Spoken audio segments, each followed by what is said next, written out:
Indiana. Oh, okay. So Eastern time. So yes, it's probably very late there for you. Thank you for joining. Okay, guys, this is Design 104. This is a beginner's course to image editing. Have you guys had any experience with design at all?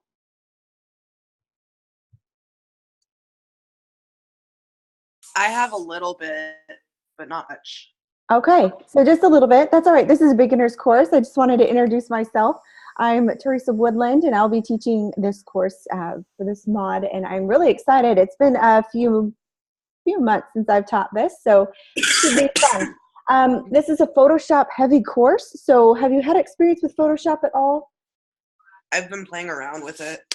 Good, good. And that's kind of what we're going to be doing today. I'm just going to be showing you guys how to get familiar with the software. We're going to go over a few simple steps. I'll demo the assignment for you guys so that you can see.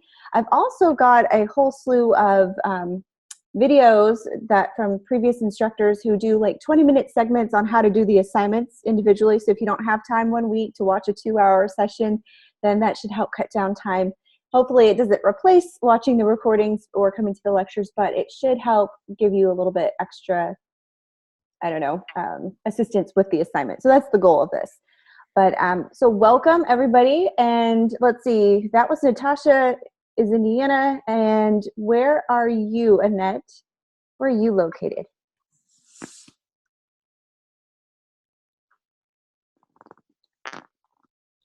She probably stepped away. That's okay. All right, well, we'll jump right into this slide. Okay, so let's talk about how to achieve success in this course. This is a very, very beginner's course. I realize that for some of you, this is your first introduction to the Adobe software. And I'm actually going to just kind of turn off these mics just real quick so we don't get any feedback in the background. But if you have any questions at all, please feel free to message me and we can turn the mic back on. Okay, so a lot of students ask, oh, this is my first go around with the software. I'm not very familiar with it. Some may be familiar with it, and they kind of get nervous about how to tackle this course. So it's my hope that we can work together, and I will kind of explain a little bit about what you could expect in this course. Now, I'm going to make sure that my slides are showing. So you guys see that right there? Okay. Is everything looking good? All right, so I'm not going to give a list on how to do time management, but I will say that if you stay on top of your assignments, like anybody else, you will be successful. This mod moves very quickly. It's 4 weeks, and so if you miss one, assignments seem to compound, and so it kind of can get overwhelming. But I do realize there's work, there's school, there's family life, whatever else that you've got on your plate. So I do get it. I'm in the same boat. Been there, done that. Still trying to work out how to balance things. But if you ever run into a problem, please email me. I really want to open up the communication is key in this class. So regarding time management, just try to stay on top of your daily checkpoints. 5 points here and there might not seem like a lot if you miss them or if you don't get those points, but they do add up quickly, and at the end of the mod, sometimes it can make or break a passing grade. So be sure to stay on top of those. Plus, they also kind of help supplement the things that we're learning in class. All right, so here's what I recommend. This is how I structure my classes. I like to do demos. Sometimes I'll open it up where I'll do a quick demo and then I'll have you show me that you know how to do that particular exercise. So I might turn the time over to you to share your screen, to show me, give you some time to work on it, and then you can show me by sharing your screen, and we can kind of critique things together. If you're not comfortable with that, go ahead and let me know via the message. You can just private message me. I won't necessarily call on you. I'll just call on volunteers, whoever would like to demonstrate what they know as well. So that's kind of how I structure things. I will be going over the assignments quite a bit. Every lecture will have a demo on how to do the particular assignment. And this is a great place to ask questions and to kind of get familiar with what's going to be expected of you. Now, like I said earlier, for some of you, this is your first design class. So it can get a little intimidating, and I'm sure if you haven't had experience in design before, it can sometimes feel overwhelming. So I really want this to be a good opportunity for you to show off why you chose graphic design in the first place. Now, are you guys pursuing this as a career path, or are you just kind of feeling it out hobby-wise? How many of you are thinking about pursuing this as a career?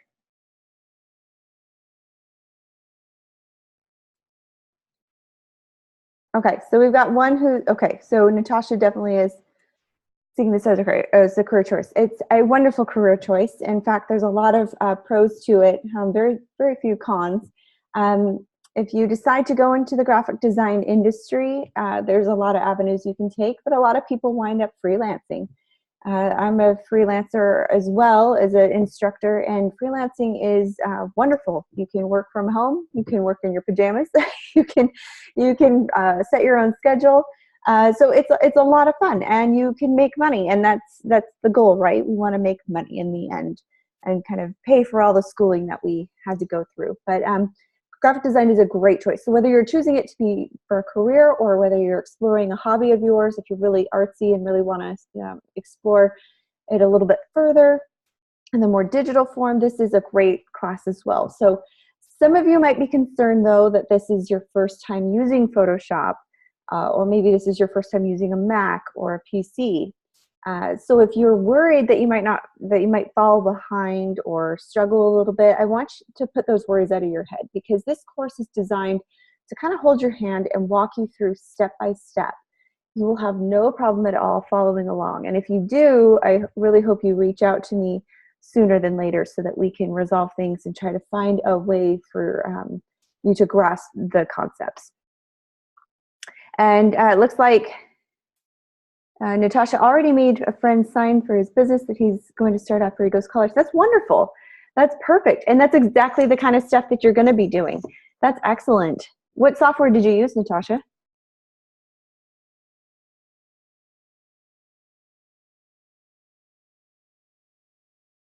I have to say, doing things like that is the best way to get experience. I think it takes they say it takes 10,000 hours of practice to perfect something. So the more time you can put into your trade or your skills, the better off you are. Photoshop, excellent. That's great. So this will probably be a good refresher. If not, should be a simple assignment for you then. So like I said, this course is designed to walk you through step by step. So let's say 1 week you're a little behind and you're looking at the reading, the multi-sessions, class sessions, and you're wondering, how am I going to view all this content? So, and this is often a big question I get asked. So first things first, I recommend that you start in the class recordings.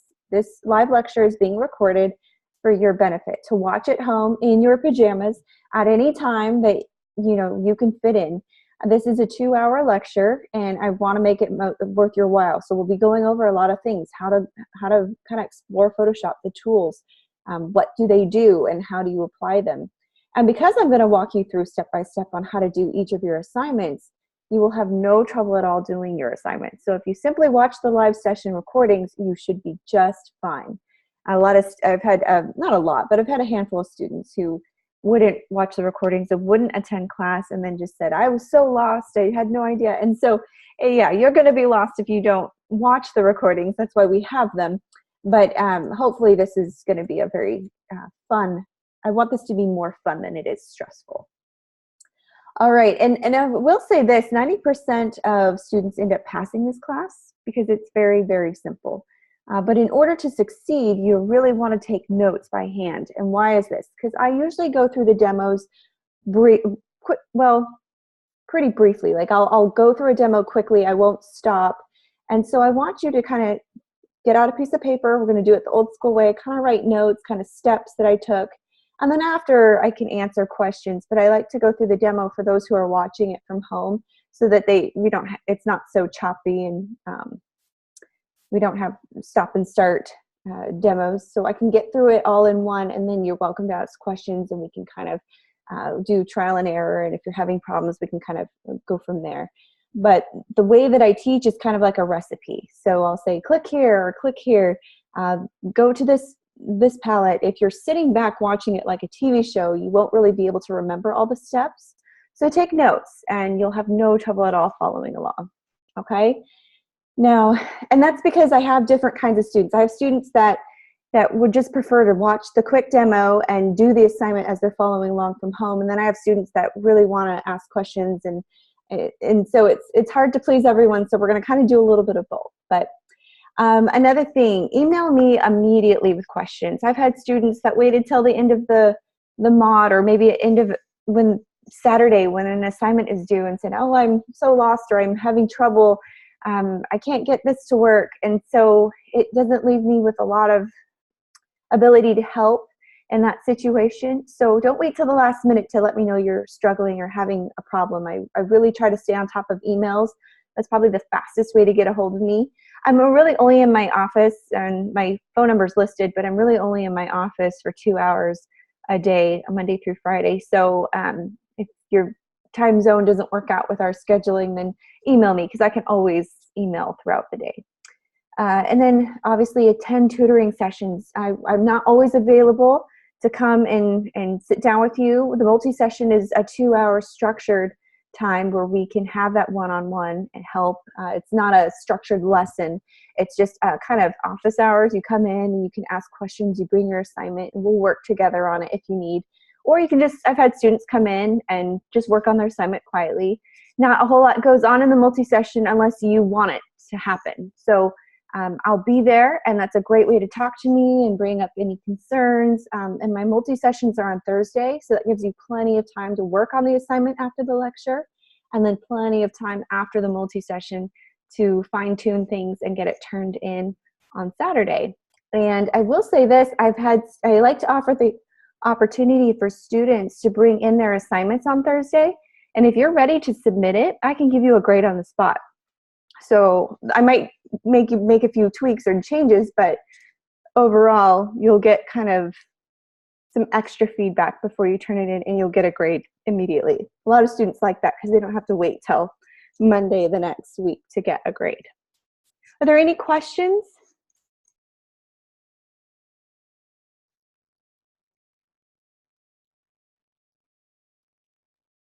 Most of this is in the syllabus. We're just doing a little housekeeping. I appreciate your patience. I will expect you guys to read this syllabus so you're aware of the late policies and what's accepted and what's not. But here's how to get ahead of the class. So if you're feeling confident in what we're going over and you're like, oh, this is maybe a little too easy, then here's some recorded sessions of from a previous instructor who has posted. They're just kind of 20-minute video segments on how to do each assignment. So if you're motivated to work ahead and you want to get your work done ahead of time, you're more than welcome to do this. These are past class sessions, so you can take control of your education. The whole point is to kind of use all these resources to your advantage and to help you. So if you want to get a head start, here are some video links. I will post these in the announcement section of the course homepage so that you have access to them. I just wanted to show you right here that this is how you can access them. How do you do a screenshot on the Mac? Good question. I usually just do capture. Do you have, or the grab tool? Do you have the grab tool? I'll post, this will be posted in the announcement so that you can actually click on the links. Yeah, great question, Natasha. If you have the grab tool on your Mac, you should be able to just do a capture and do a screenshot of the thing, but I'll do you one better. I'll put it in the announcement so that you can click on the link. So it's a hot link for you. Yeah, and this is great. So this is very helpful. So if you are running into a snag one week and you don't have time to watch the entire lecture, then this is definitely a good way to go. Now, please keep in mind, these are not my videos. These are from previous instructors. So while the content will always be basically the same, assignments and demos will be a little bit different than what I do in my live lecture. So the demos might not match, but expectations will be the same. Good questions. Anything else?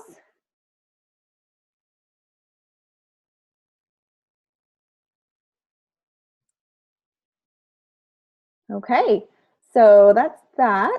Let's keep going. Here's some important information. Now, I like posting this. You might want to do a screenshot of this, especially a Contact information for me can be found in the course syllabus. So this is all in your course, on your course homepage.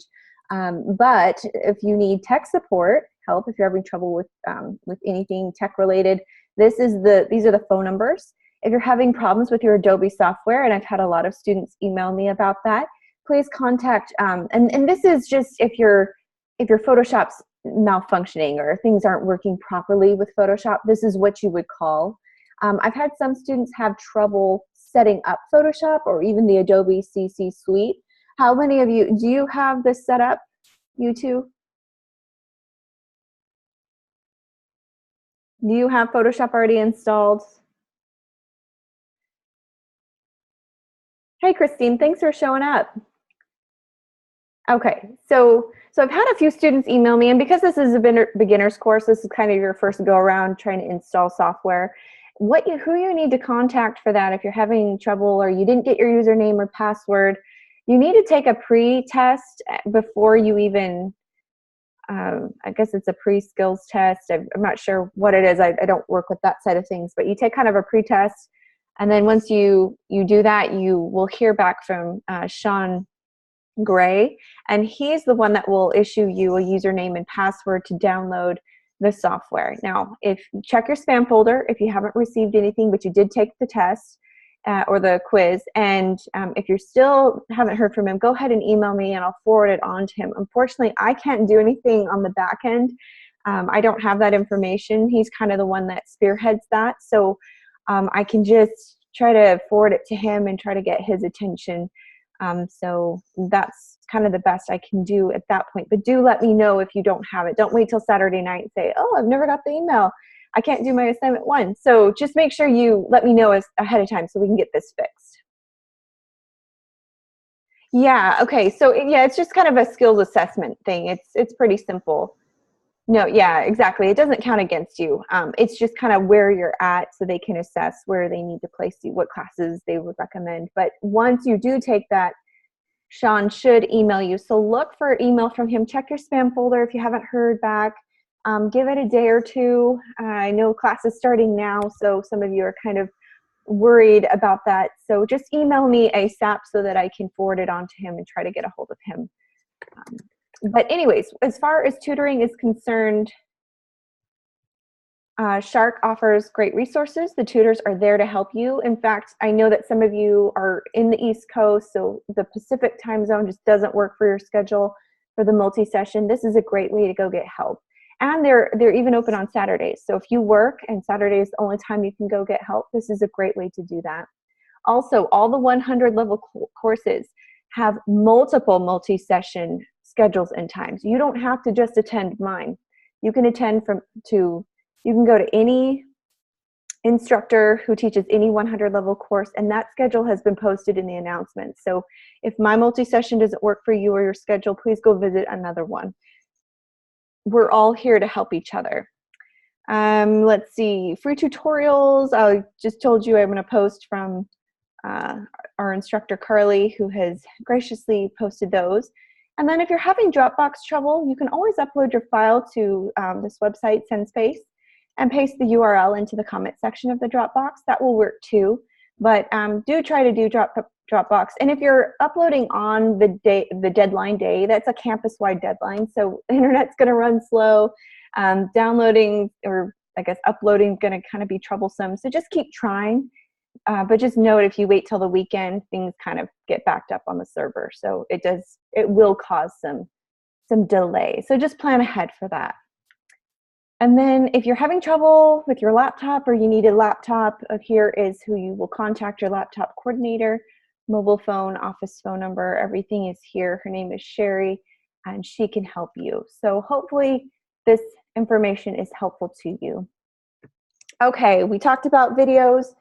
Now, don't wait until Friday to start your assignments. If you wait until the weekend, something might delay you and keep you from turning it in on time. It's unfortunate if you can't get it on time, because even just a minute late will make your assignment late, and you do get deducted points.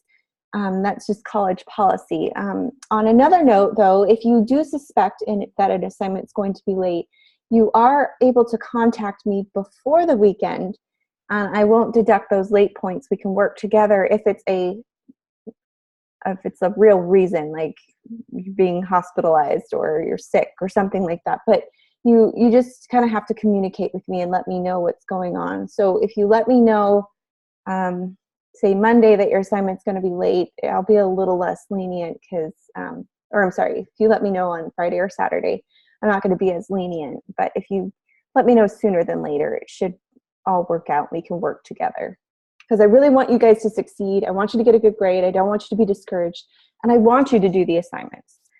Now, when we get to week 4 is a hard deadline. That means that week 4 assignments have to be turned in for whatever reason. If your assignment is just 1 minute late, you will be locked out of the class, and there's no way to get back in. You are not able to email me assignments to go and give you a grade. So just get in the habit of turning things in on time, because you really don't want to accidentally get locked out week 4 because you were so used to turning things in later. And I don't want to see you lose out on 185 points. The final's worth quite a bit. So that can be a difference of an A grade or a C grade or a pass or fail. So just kind of try to stay on top of things.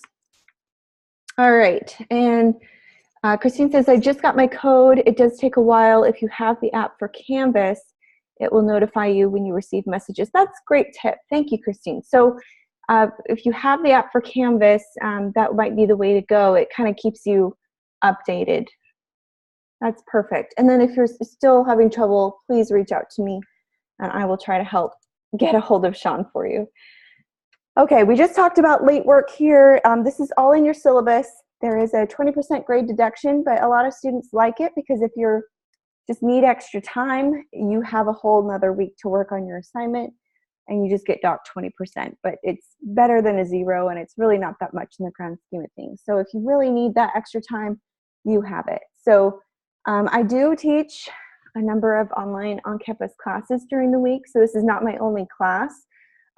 So I really try to do my grading on Sunday evening, and the work that is submitted on time does get priority. So if you do submit something later in the middle of the week, you'll have to wait till that following week to get a grade. You won't get a grade right away. So just make sure that you understand that. I'm going to try to be generous and allow you guys to resubmit your assignments. If you don't do that great on your first go around, that's okay. I really want to encourage you to make changes and improve your assignment and resubmit it to me. You only get one chance to resubmit though, so we can't be resubmitting throughout the mod. But you'll resubmit each assignment one time. So each week you'll have a chance to get a better grade. So just make sure you get all those corrections done that I give you. And because I'm being generous by allowing you to resubmit, you won't get your resubmission grade right away. So just be patient and just be respectful, and we'll kind of work together on how we can get you the best possible grade and still be able to balance all those assignments that we've got going on. Okay, have you guys taken a look at the Assessment 1 quiz and the discussion?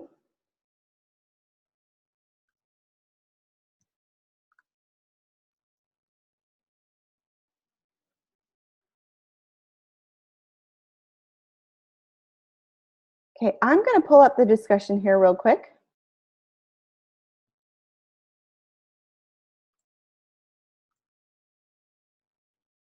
And let's take a look at this together. Okay, so for discussion 1, we're going to be talking about photo manipulation, retouching photos. This is probably a familiar topic to some of you. If you've ever flipped through a magazine, or you, I don't know if you've been in the design industry at all a little bit or exposed to it, you'll know that photo retouching is a pretty common thing. And I even posted here, did this post earlier today, just kind of showing the before and after of photo retouching. And it's kind of a controversial topic if you think about it, because with some photo manipulation, you are completely changing the look of the person or the object, sometimes beyond recognition. And so this was an example from Redbook magazine. They did a spread on Faith Hill, but the cover they edited it quite extensively. They kind of took a lot off of her. And so I want you to kind of read through the article and kind of see, and let me kind of talk to me about what your thoughts are. What is photo retouching helpful? Is it harmful? A lot of people have go towards that body image thing, and how the photo retouching kind of puts a negative spin on things. So I kind of want you to explore both sides and kind of talk about, kind of answer these questions 1 through 4. If images are retouched, do they have a warning on them? Should people be aware that they're retouched so we don't think that that's actually reality? I want to know what you think, and I want to kind of have a discussion, so to speak. So please be aware that this is due, your first initial post will be due on Wednesday, and then your initial post does need to be a minimum of 150 words to get full credit. And then you'll be required to reply to 2 other peer posts, okay? And those need to be a minimum of 50 words. Grammar does play an important part, so please make sure that it's not too informal.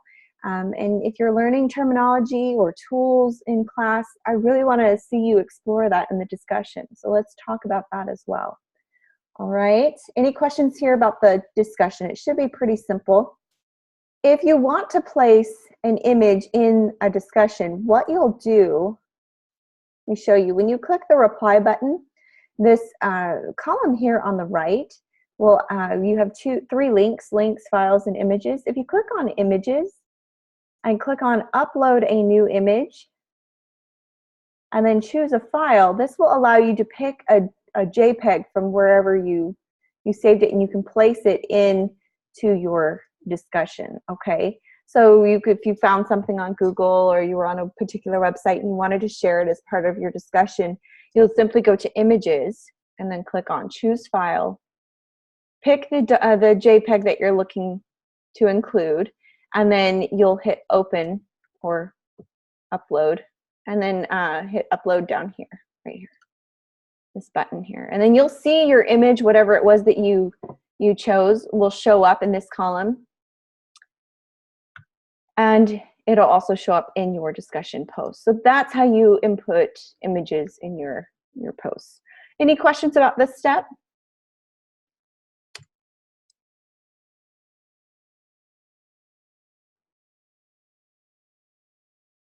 Pretty simple. What you just missed, you'll have to go push rewind on the recording. We're gonna move forward because we do have a lot, but we were just talking about how to upload new images on the discussion, okay? How to upload images if you want to post an image for your discussion post. All right, so let's move on to the next one. Let's go to our assignments. You have 2 assignments this week. One is a quiz, and one is an actual Photoshop assignment, and it's a lot of fun, and I'm excited to see what you guys come up with. But for the assessment, I thought we'd go over it together. It is a quiz, and I believe that the questions might be chosen at random. So the questions you view here might not necessarily be the ones that you have, but I will kind of preview it to show you what you can expect. Okay. Actually, this looks like the same one that I did earlier. So let's go through it together. All right. So here, let's talk about this one. Question 1. So Photoshop images are based on pixels. Each pixel is a small square that represents one color or shade. Is this true or false? What do you guys think?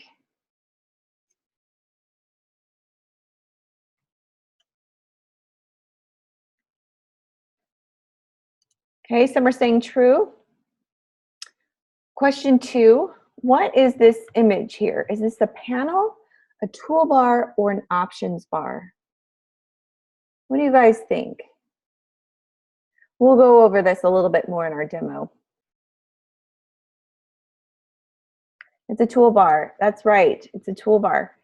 Okay, question 3. Command C equals copy.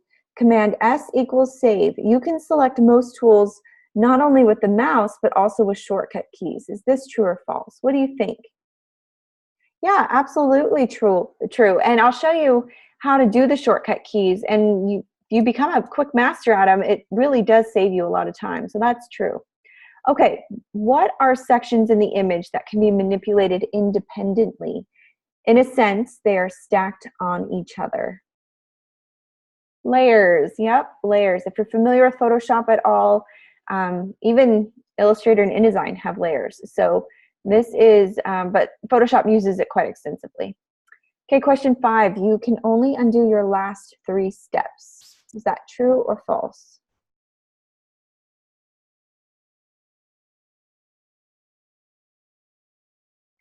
I would say false. I've actually never counted, but I would say false in Photoshop. But we'll see if we get that one right. The help menu is a designer's friend. I would say true. If you need any help or can't locate a tool, you can type it in the search box. All right, if you want to put a multi-layered image into your Photoshop image without losing all those layers, which command do you use?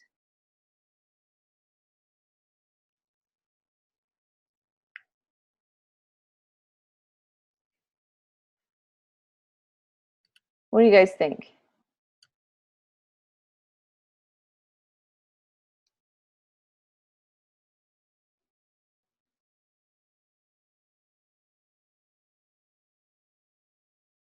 Okay, so we're right on the first one. Pixels, true. Toolbar, command, or I'm sorry, the shortcut keys, true. And layers, true. And then yes, you can undo all of your steps, not just the last 3. And then obviously the help bar is very helpful. And then for this one, you'll want to do place. That's the command that you'll use for the layers if you're going to do a multi-layered document, okay? All right, so that should help you with the quiz. And let's go on to the assignments, okay? It's okay. I wasn't sure about that one either because I've never had to do that. But that one's good to know.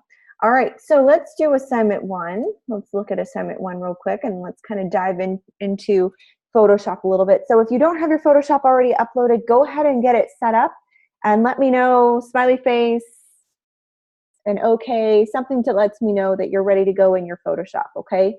We're going to talk a little bit about assignment 1 and why it's important and how we are going to tackle it together, okay?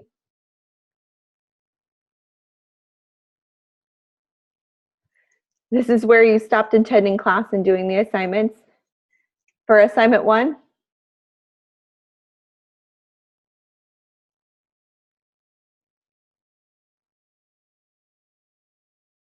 All right. So for this assignment, you are going to create a desktop wallpaper design, and you're going to use all the tools, well, not all, but you're going to use your toolbar in Photoshop, and we're going to go over what each tool does and how it can help you. We won't be able to cover everything because it's so extensive, but I will cover a few of the tools that will really help you. So hopefully this will help you, Natasha, is just kind of step-by-step how to do this seamlessly. Now, if you didn't like how I taught the demo, you can also go click on the link I'll be posting in the announcements, that 20-minute segment on how to do the assignment by another instructor. She's a great demonstrator, and she does the assignment a little bit differently. Really, this can be as simple or as complex as you want to make it. My demo will be a little bit not more advanced, but it'll be a different kind, more of a complete demonstration, whereas in the video that the other instructor teaches, it's just very basic, kind of putting elements on a page. So it just depends on where you're at skill-wise, what appeals to you, and what you want to do. I just want you to basically explore Photoshop, explore the tools and what they do, kind of play with the effects, and I want you to just feel creative for just a few minutes and be able to create something that you would want to have on your background of your computer. So this is up to you. There is no specific way to do this assignment. I'm just going to show you how to achieve a certain look. And if you want to do that, great. If you want to do something else, that's fine too. The only requirements for this assignment is it needs to be in color and it needs to be these dimensions, okay? You will need to submit multiple file extensions, so the PSD file, the JPEG file, and then you'll put all this into a zip file. So this will be a compressed file. So that's compressed file is what you're going to send me. Now, always save your native file. That's your original file. Even if you're creating a JPEG, you really need to keep that PSD file so that I can see this is your work. And If you want to get some helpful tutorials, this is a link here that you can check out. Some are complex, some are simple, just depends on where you are skill-wise. But if you really want to explore things a little bit more, there's tons of wallpaper tutorials that you can go through. Okay, any questions about this so far? Okay, now at the bottom here, there will be rubrics posted. All the rubrics will be posted tonight, so you will see those show up. Before you submit your assignment, just make sure that you are, doing, or that you kind of checked everything off the list, because that way there's no surprises in the grading. I wanted to show you, here's what it will look like. So basically you'll be graded on, did you enter the dimensions correctly? Was the resolution correct? Did you save it as a JPEG, a PSD, and a compressed file? And then did you use a variety of tools? And then we'll talk about creativity. So this is a basic rubric that will display under each assignment, and those will be posted tonight so that you can see that. Any questions about that?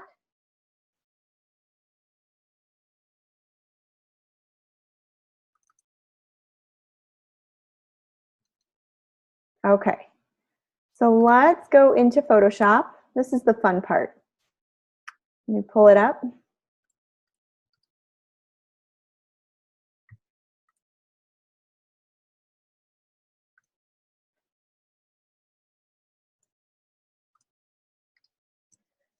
Okay, so let's learn first of all how to start a new document. For those of you who are already familiar with Photoshop, this might seem pretty basic to you, but it's always important to kind of start at the very beginning. So let's explore how to set up a new document. I'm going to share my desktop really quick so that you can see everything.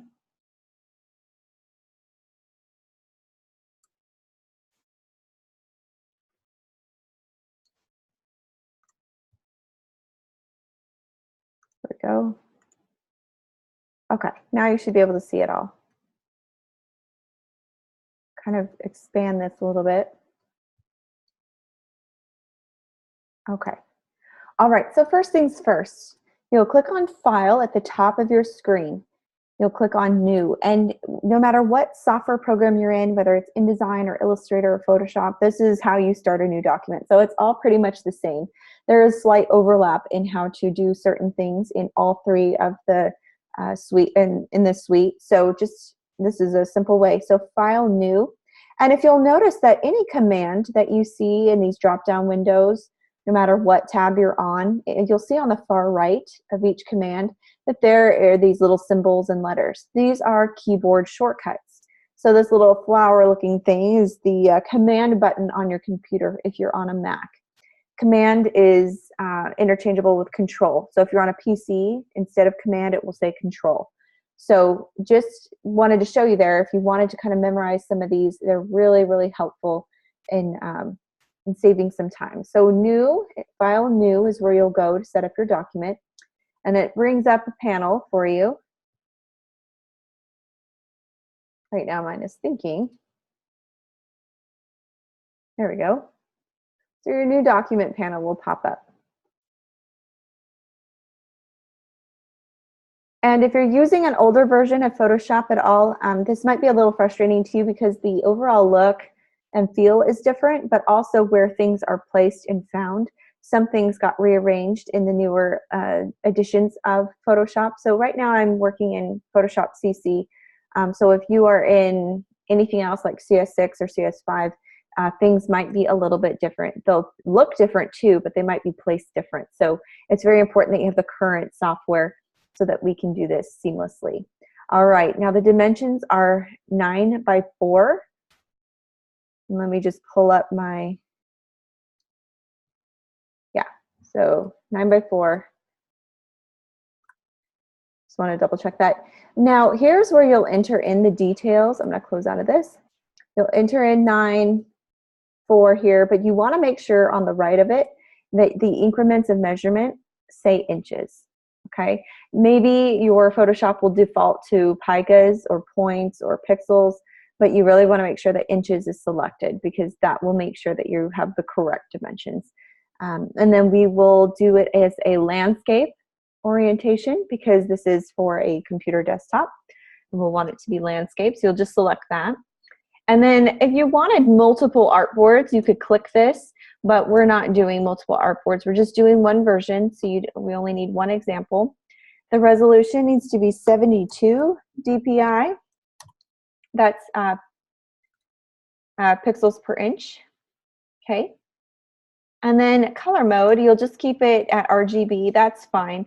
If you were going to send this to the printer, or if this was going to be printed at all as printing material, the correct color choice would be a CMYK. And we're not going to get into the science of why right now, but just know that for any digital designs that will be used online or on the internet, you want RGB. If you want to print something, you definitely want to print it in CMYK. The reason is RGB kind of has these brighter color palettes that will display really well on depending on what resolution you have on your computer. But then CMYK is more dulled colors, so you'll see a complete difference. One blue on RGB will look different than in a CMYK library of colors. So it's just important to make sure that you know which mode you're designing for, which medium you're designing for. All right, and then we'll just keep the background white and hit create. Are there any questions on how to set up a new document?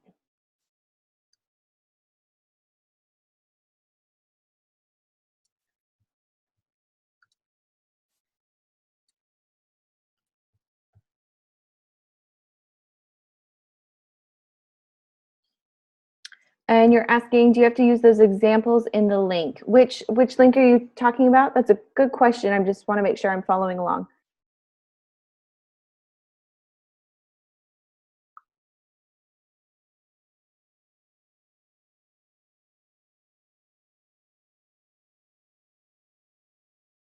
Which link was it, Natasha?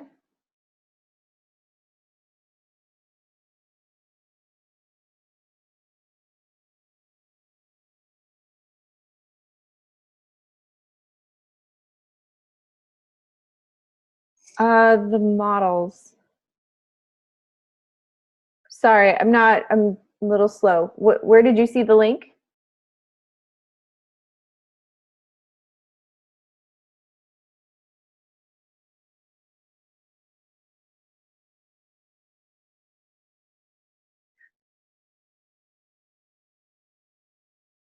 The link in the assignment. Oh, there is a link in the assignment, which are tutorials, other tutorials if you wanted to explore how to create a wallpaper. Yeah, the link in the assignment. Yeah, those are just samples. You don't have to use them. You don't have to explore them if you don't want to. You can just simply follow along, or you can create your own. This is really up to you. Like I said, this can be as simple or as complex of a design as you want it to be. So it's just there to help you. So if you feel like this was a little too easy of a demo, then you want to explore some other options, you want to get a little bit more creative, that's what that's there for. Great question. Sorry, I wasn't following along. I wasn't sure what you were referring to, but that is a good question.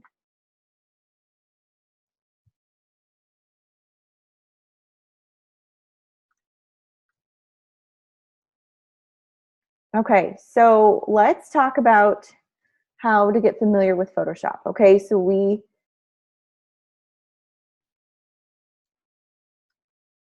going to need to create our assignment, but before we do, I want to kind of step you through the tools and what they do.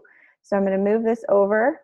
This is called a toolbar, and it's usually kind of floating or attached somewhere at the top of your Photoshop, but you can move it so that it becomes a floating bar. And the Photoshop tool basics kind of has a lot to go over. There's lots of, they're grouped differently. If you click this option here, this is called a stacked view. So the Photoshop toolbar is located on the left of the page, although it's really worth noting that this can be changed in the settings according to whatever your preference is. So if you want it to appear somewhere else, you have it at the top or at the bottom. I always usually have it at the left, or it's floating. So the toolbar is always also available on the window palette. So if you don't see it displayed here, you'll just go to Window down here at the bottom, here Tools, and click that. and then it will display for you. So you can change the display of your toolbar, you can change the position, but overall, this is kind of your toolbox. So this is where everything you need will be. If you can't find it or you don't know where it is, you can also go to the help and search for it. Now, if you hover over each tool, it will give you not only the name of the tool, but also you have a little letter in parentheses. This is the keyboard shortcut. So if, for example, you want to do the type tool, you want to access the type tool, you'll click on T on your keyboard, and that will automatically turn your mouse into the type tool. So by hovering over each tool, you'll kind of refamiliarize yourself with not only the name of the tool, but also the keyboard shortcut. Users have the option of having it appear in either, like I said, the extended mode, this toolbar, or the compact mode. Compact mode doesn't necessarily take up much less space than the extended mode, though it is shorter than it is, though it is shorter and wider. So it's just preference, how you want it to display. So if mine looks a little different than yours, that's probably why. It's really all up to aesthetics and personal preference at this point. So when you're using a tool found on the toolbar, it's as easy as a mouse click to activate it. So it's very simple. Just click on whichever tool you want, and that will activate your mouse and get you ready to go on your way.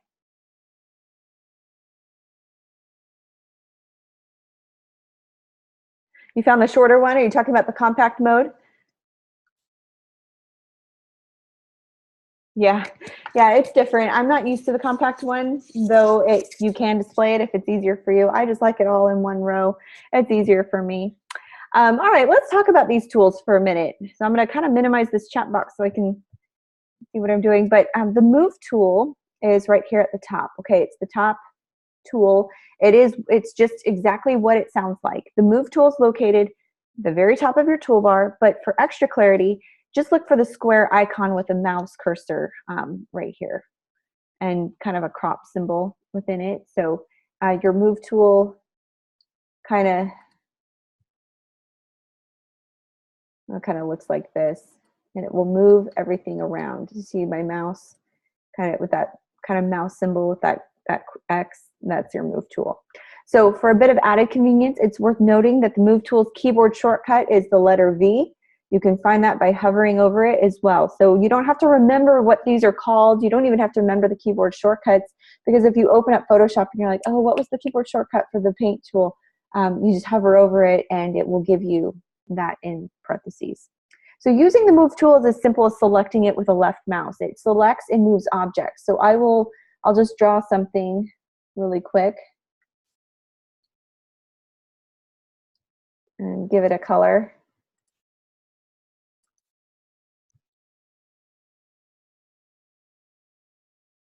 It can allow you to move things.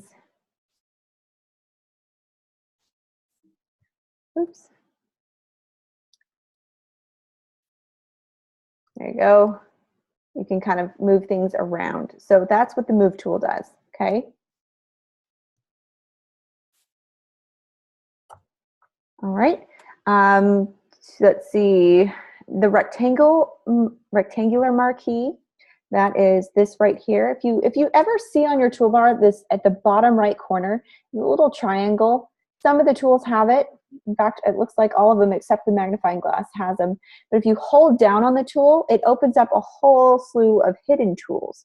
And these tools are grouped according to what they do. And so if you hold down on this marquee, kind of the dotted line shape, it will give you options for shape tools that you can use. Now, after you select the rectangular marquee tool, this will allow you to be able to click and drag your mouse to select portions of images that you want to highlight. And then upon the highlighted area, so what I would do is kind of draw it, and you'll see that that's the highlighted area. So for example, if someone wishes to cut a portion of what appears in their workstation, they would first highlight it with the rectangular marquee tool, then they would cut it. So I'll show you what I mean. Won't let me cut it because I don't have anything on there. So let me throw something in there real quick.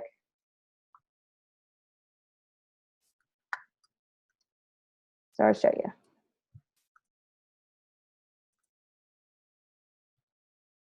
So you have an image wherever you got the image, and then you want to cut out, say, that purse. Then you would just grab a marquee tool and you trace the purse or your image, and that is the selection that you want to cut. So then I can cut it, or I can click and drag with my mouse, and now I have a new layer, and this one's been cut. So that's what the marquee tools do. They help you highlight sections and in that specific area in any way that you please. You can manipulate and edit how you want. Okay, does that make much sense? And the elliptical tool, marquee tool, does the exact same thing, except it's just a different shape. Just what it looks like. So these tools essentially do the same thing. They're just different shapes. So depending on what kind of project you're working on. But this particular marquee tool is found under the same drop menu as the one that we just used. You just hold it down and select whatever marquee tool that you want. You'll be able to select the elliptical marquee tool by making sure it's clicking on that hidden section there. Now, can everyone locate their marquee tools? Does everyone see that? Can you see the hidden tools? I want you to click on that tool and hold it down so you can see all 4 of those tools that are available to you. Does anyone not see it? We're good?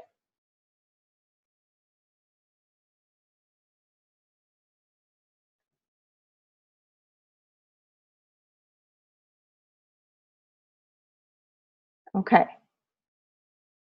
All right, so that basically goes over the elliptical and the rectangular. The single row marquee is basically the same thing. I'll throw another image in. This is the elliptical. This is what it looks like. Whoops. Gotta transform this. So this is what this would look like. If I grab the elliptical tool, I can kind of trace around kind of highlight the area that I want to edit. And this will generally allow me to be able to do the same thing as the marquee tool, just in a different shape. So you could cut it, or I can grab my move tool and it will cut it for me. Instead of a square, it's now an elliptical design. All right, and the single row marquee tool does kind of the same thing. You'll notice it just is a little bit different. So to use this tool, you'll want to click once on the screen as opposed to a click and drag. And a row of marching ants will be created across the x-axis of the pixel that you clicked on. You see how there's a dotted line here, right here? And basically from one side of the screen to the other, you'll see this line extend. So unlike other marquee tools, which are generally used to highlight images or portions of the screen, this single row marquee tool is most commonly used to make lines across the screen. So for example, if you have an image you're creating and it requires a single pixel wide line to be drawn across the screen, this is an easy way to go about doing it.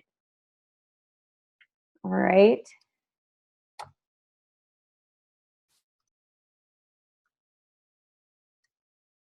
Okay. And let's see what else. What else will you need to know? Okay, I think that covers that part of things. Let's talk about some other tools. So we talked about the marquee tools. Let's talk about the move tool. This moves your objects around. Use this tool also to move your objects. Usually you use it to move a layer around after it's been placed. And then let's see, the polygon lasso tool. You hold this down, polygon lasso tool. Now this should be the lasso tool, but I use the polygon lasso a lot more often. You use this to draw selections in whatever shape that you would like. So I'm just kind of drawing random shapes, as you can see. That's what that does. So to close the section, either click on the beginning point where you started, just go back to the beginning like that. You'll see the cursor change when you're on it, but just double click it if you want to get off of it like that. But when holding the control key or the command key, you'll see the cursor change. So the next time you click it, it will close your section. Okay, so that's what that does. We won't get into the magic wand. We're going to talk about the crop tool. The crop tool works very similarly. Let me see if I can grab an image and drag it in. I'll just throw this in here.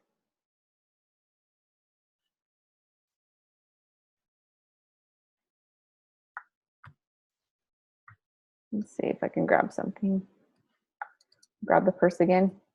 Okay, so if I want to crop something out, like crop the picture of the purse, what I would do is grab the crop tool, just kind of this, I guess, fourth from the bottom, fifth from the bottom. And you'll see these little crop marks kind of extend how big or how small you want the image to be cropped. And then I'll hit Command S to save it, hit crop, and it will crop it for me. And it kind of gives you a little crop preview about, what to expect. So I'm gonna click undo. That's what the crop tool does. It kind of does the same thing as cutting. It just kind of crops a certain area. All right, now let's get into our assignment a little bit. I'll start explaining tools as we work with the assignment. So I'll go ahead and delete all this. Okay.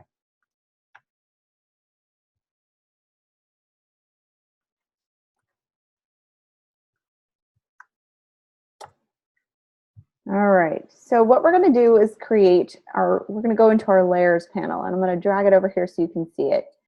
So the layers panel is unique in the sense that in Photoshop, it allows you to you work with several layers. So think of an onion, how an onion has different layers that make up the whole. What this does is it allows you to create something that's extremely flexible, okay? And the cool thing about layers is that if you need to make a change on something on your doc, instead of making a change on the whole document or having to start the document over, you can just make a change on that one particular layer that you had something on, and then it will apply to your whole document. You can hide a layer if you don't want to see it. This is the eyeball here on the left side. So as you can see, I have this orange box here that I'm moving around. But if I didn't want to see that orange box displayed, I'll hide it. The layer is still there, it still exists, and I can bring it up at any time. So it's less damaging than just hitting delete on your keyboard.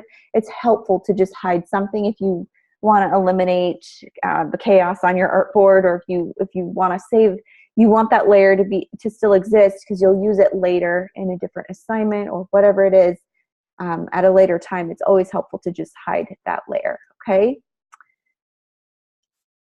All right. Now, are there any questions as far as what we've talked about so far?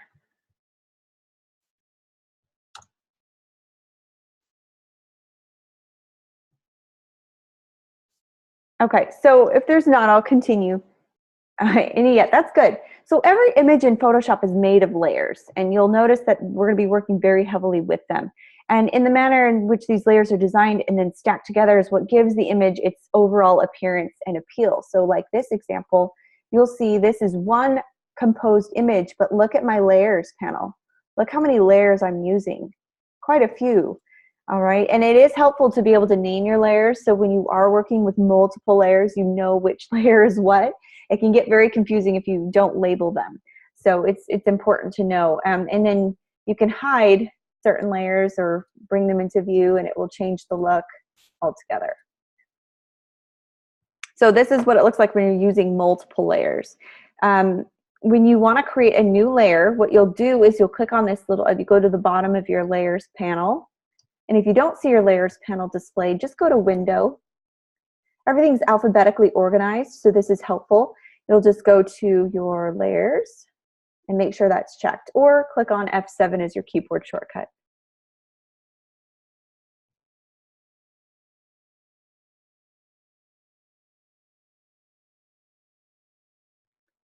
Okay, so to create a new layer, you'll click on this bottom right icon next to the trash can, create a new layer, you'll see it.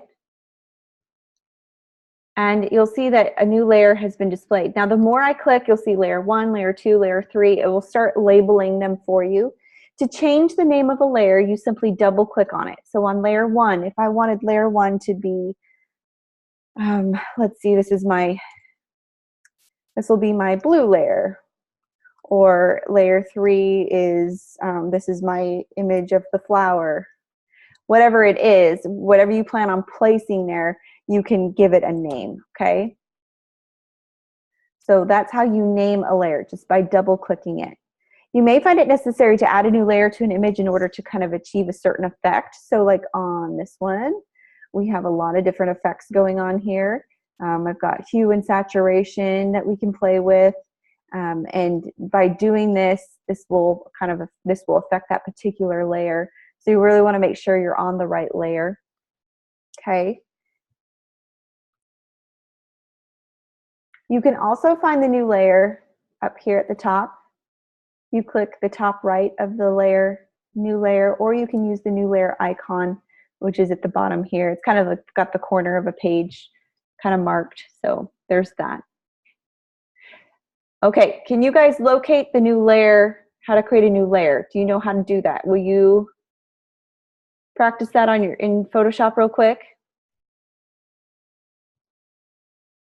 If you want to duplicate a layer, so say I wanted to duplicate this orange rectangle, I would right click on it and click duplicate layer. And then it will say, what do you want to name it? Rectangle 1 copy. So basically it will just have the original name and then add copy at the bottom. It's probably beneficial to you to rename it something that will make sense, and then you'll hit OK. And so now it shows I made a rectangle copy. So I was able to copy my original layer. All right, so that's how we duplicate a layer. We simply right click on it and click duplicate right there. Now, if however you wish to add the layer to a different image, you can type the title of that document in the box, title right where you saw, let's see, right here. You can give it a different title or you can give it a different assignment. So if you want it to go into the wallpaper pattern or whatever it is, you can just hit OK. You can select it.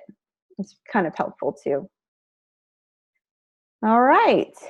You can also do what we call alternating the layers positions. So for instance, for this rectangle one, I'm going to give it a different color.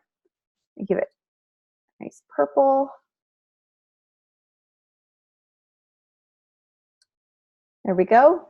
It's kind of hard on the eyes. Sorry, guys. Let's lighten it up a little bit. I'm using my paint bucket tool to give that layer a color. All right, so now I've got purple, and then if I wanted to make my blue layer blue, click on blue.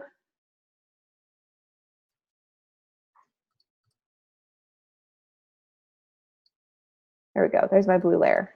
Now, to alternate layers, you simply click and drag them. So I'll go ahead and delete this.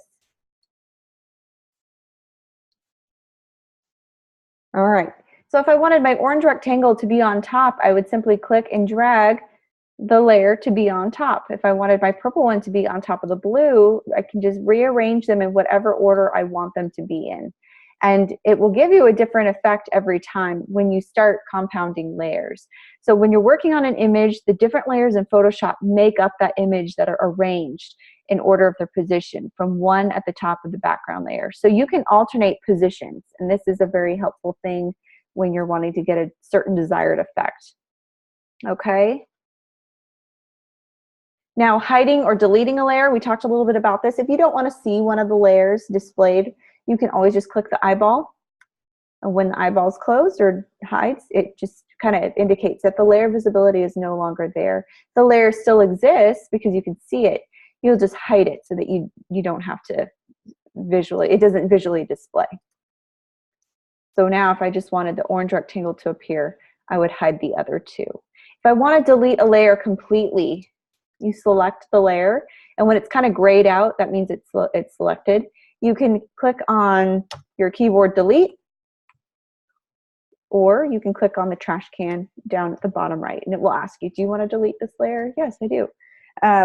That's how you'll delete or hide a layer. So it may become necessary to hide a layer at one point or another. So instead of deleting it altogether, you just kind of hide it. But if you want to permanently get rid of a layer, you would hit the delete button on your keyboard. Now to delete a layer, you just simply click on that layer. You can drag it to the trash can, or you can just select it and hit delete on your keyboard. Or just hit the trash can icon, making sure that that layer is selected. Okay, now to change a layer's mode, let's look at this a little bit.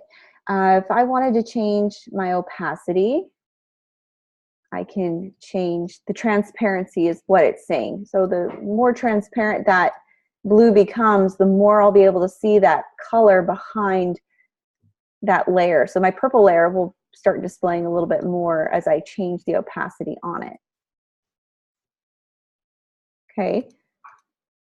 You can do what's called changing the mode, which is clicking on this button right here. You'll see normal. It's a drop-down menu. And depending on what mode you select, it will give you a completely different effect. It's kind of cool to experiment a little bit, to kind of see, you know, which mode does what.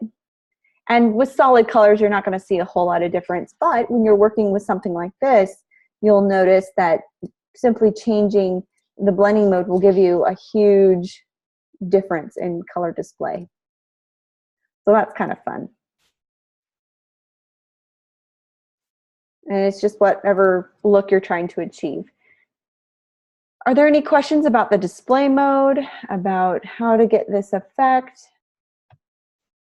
the blending modes?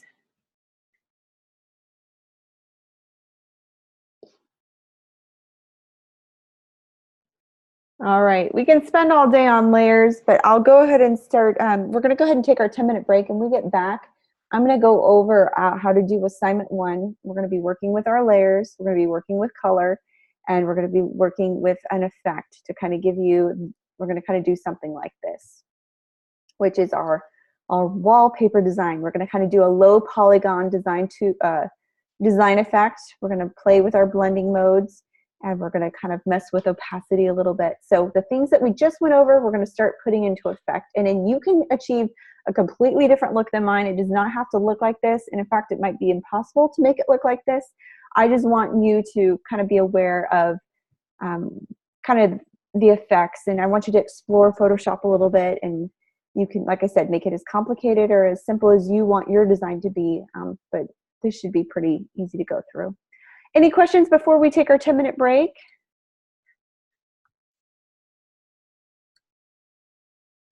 We'll go ahead and let you stretch your legs a little bit.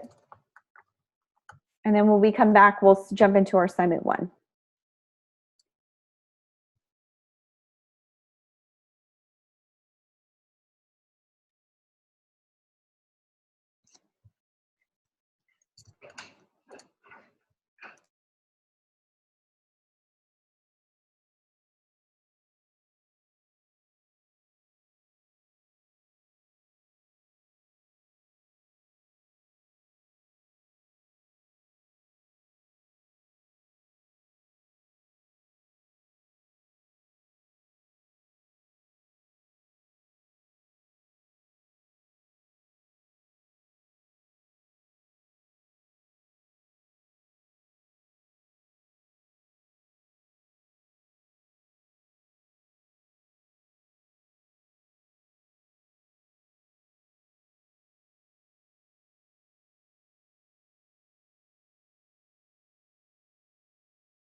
All right, guys, let's go ahead and jump into this tutorial real quick. Hopefully your Photoshop is up and going.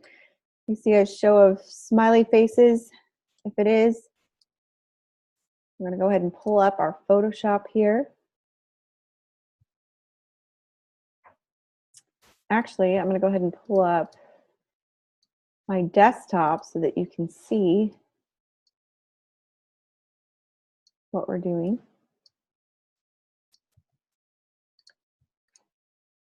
And I appreciate those of you who are sticking with me because I know it's late on the East Coast. So we will try to plug through this. And you feel free to leave at any time if you do need to head out. That's what the recording is for.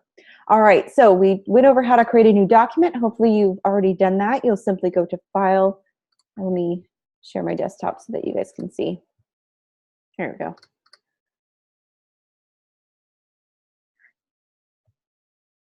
Come on, there we go. Perfect. So I'm going to expand this.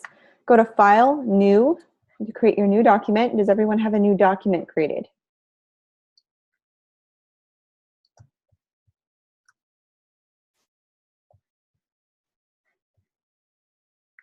Okay, File, New. Your dimensions are 9 inches wide by 4 inches high, and set it to a 72 dpi. So we'll need to change the increments of measurement like we went over. Click on inches. Width is 9. Height is 4. Resolution should say 72 pixels per inch. That's different than pixels per centimeter, so just make sure that's pixels per inch. RGB color is just fine. White background is just fine. Hit create. And this should be your document. Okay, so who would like to show me that they've got their new document set up, just so we can make sure it's correct before we begin? Would anyone like to share their screen? I just want to make sure we're all on the same page. 72.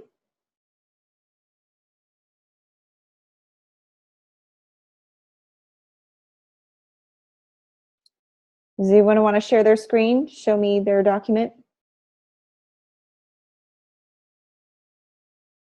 Okay, Natasha, thank you. I'll go ahead and stop my share. Go ahead, Natasha, if you'll click on that share screen icon, it's got the two window panels overlapping each other. Do you see that? Yep, and then just click on, perfect. Okay, excellent. So it looks like you did it correctly. Perfect, great job. Okay, anyone else? Would you like to share your screen? Christine, Annette, anybody else?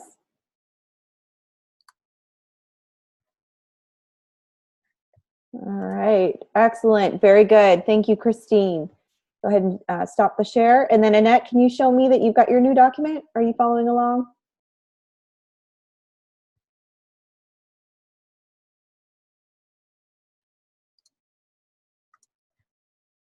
Okay, if not, we'll go ahead and move forward. All right, so first things first, you're gonna wanna make sure you've got your toolbar handy, and you wanna make sure you have your layers panel handy. Now, like we talked about layers, there's a great non-destructive way to edit your file, so we will be working with layers. What we're gonna do with our first layer, which usually says background, is we're going to find our paint bucket tool, and that's kind of somewhere in the middle right here. It looks like this. If you hold down that button, make sure that your paint bucket tool is selected. And I'm going to make sure down here at the bottom is you'll see two squares that overlap each other. The one in the foreground or in the front is basically the color that will display. The one in the back is a color that usually for strokes, or you can set the background color. So we want to make sure, I'm going to start with a black. So just kind of follow along. You can pick a different color. It doesn't have to be black. I'm going to just show you, basically I'm going to be doing this effect that you see here, okay?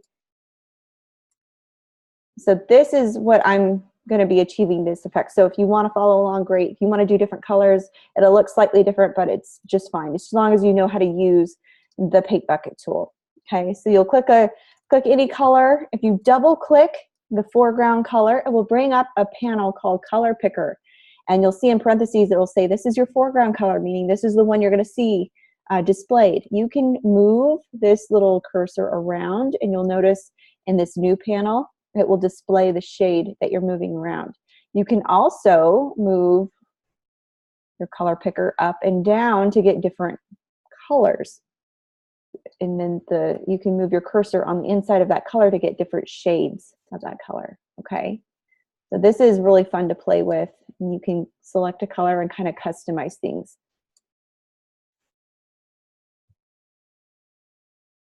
Okay, and Natasha, it's not letting you, so go ahead and share your screen, and we'll kind of troubleshoot.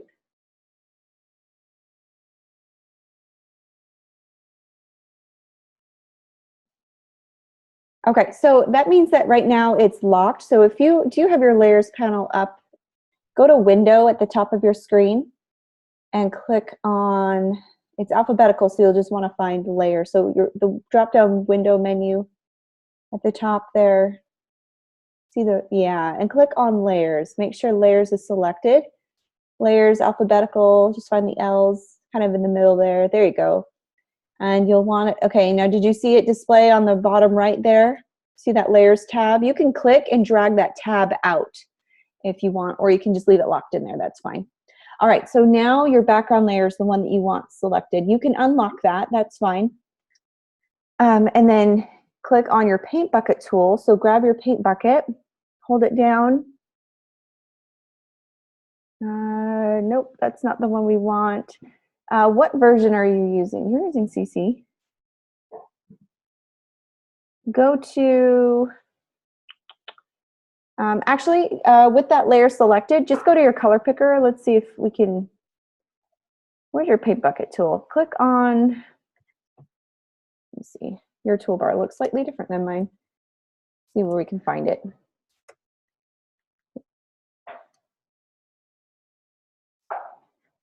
Let me cancel this real quick. Okay, so go to your gradient. Do you have a gradient tool there? Go to that square down there. Do you see that square above the hand? Hold it down. Nope, that's your shapes. Okay. It's like you're missing some basic tools. You want, yeah, either your paintbrush. Yeah, hold on that gradient tool. And go to, you see your paint bucket anywhere? Yeah, there you go. Now click, there you go. Okay, for some reason you had limited tools displayed. You didn't have the ones I did, but that should help now. So now you can choose any color you want. Good job. Okay, so that's good. She's playing around with the paint bucket tool now. Hopefully everybody can find it. And just kind of experiment picking different shades of different colors. Grab that paint bucket tool. You can select inside. It will change it to whatever you want. I'm going to stick with black. Now I'm going to grab my paintbrush tool. The only complicated step about this tutorial is just making sure you get the brush tool the right size for the desired effect. So you'll select your brush tool. The one I have selected is quite large. You can go change up here at the top left of my screen. I can change the size of my brush. You can customize the size by entering in a value in the box, or you can use your cursor to kind of drag it up and down. I'm going to use quite a big brush because I want to get an effect, and you'll see in just a moment. I'm going to do a soft, and there's not going to be any hardness to this, so I'm going to select a soft brush, soft circle brush, and I'm going to double click before I even click on the palette. Double click on my color picker. I'm going to grab an orange, nice bright orange. Hit OK. So that's what color is going to show up when I use my paintbrush. I'm going to click once. As you can see, it kind of gave me this really cool effect. Depending on where my paintbrush is displaying, it's kind of giving me this gradient look. There we go. So that'll work. Now I want to change the color, and it's kind of hard. You're going to have to work with the paintbrush a little bit, but I'm going to change the color now to green. And I'm going to position it here at the top. It's a little too much green, so I'm going to make my brush a little small, a little smaller. Come on.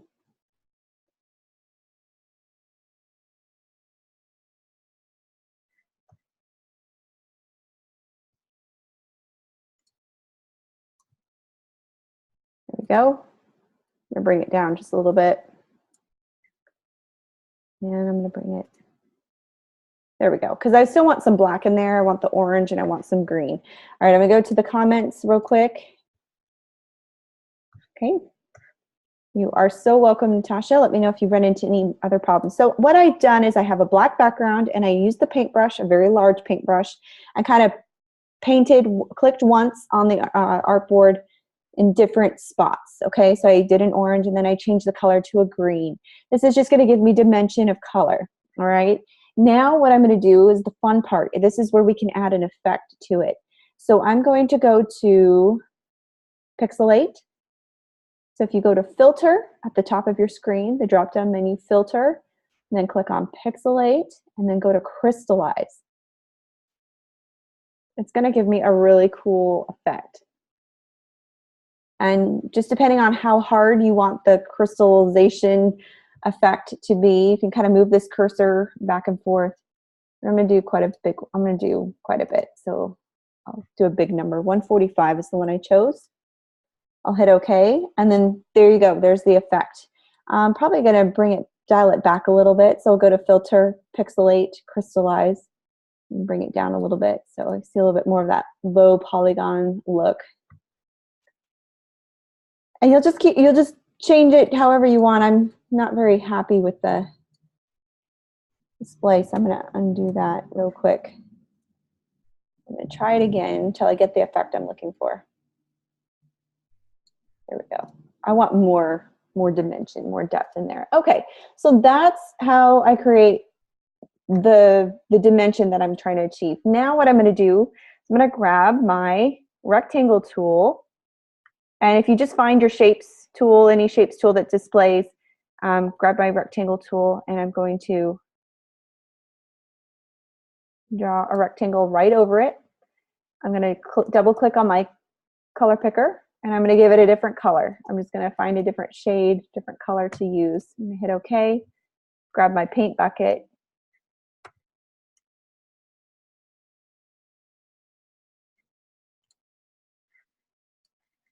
and click that. Okay.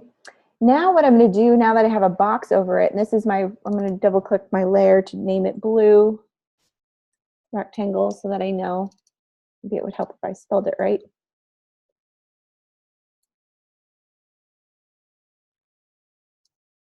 Let's do blue square. It's shorter. Okay. Now with my blue square layer selected, I'm going to change the opacity on it. I'm going to kind of bring it down until I kind of see how it almost changes the effect of it. So I'm going to kind of do something around like the 23–25% range. And really, this is all personal preference. You don't have to have the exact values. I'm just showing you that you can make a cool background, put a box over it, change the color, and it gives you a whole new element or effect, or it changes the shade completely. Then we talked about modes, okay, on our layers. I'm going to click on my overlay mode, and you can see that each different kind of mode I use will have a different effect. Some are subtle, some are more drastic. And I'm just going to click on one until I get the look that I'm going for. So I'm going to try to find one that will, I'm just going to kind of experiment here.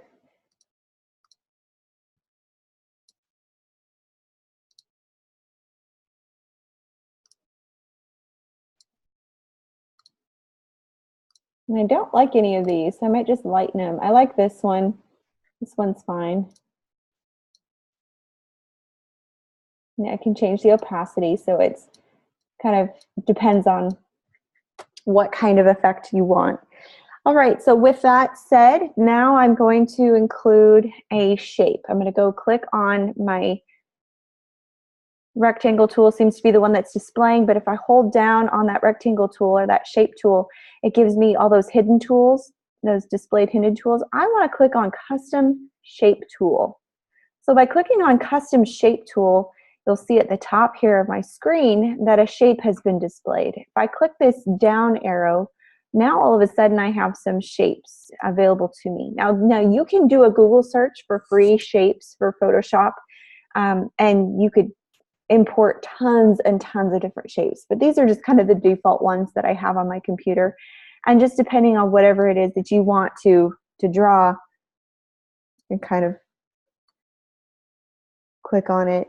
I'm using my move tool to move this object around. You can also use your left and right up and down arrows if you want more of a exact placement. And then I'm going to, if you want to change the color of this, just double click on that layer, that shape layer, and you can give it a different color, hit OK, and it will change for you. I'm also going to change my blending mode. That one made it disappear completely. Let's see. It will show up. So I'm on overlay, and that kind of gave me a cool transparent look to it. I can also change the opacity of it, so it's more of a subtle look. So I'm going to stick with that. You can also add text if you wanted to by using the type tool, the T on your toolbar, click and drag. This will create a new type layer, and this is where you can type whatever it is that you want. You can adjust the font size up here at your top left, and even the font that you're choosing. So if you didn't like the default font, you can pick something else. You can increase the size. You can change the color of this if you want to double click on your particular layer.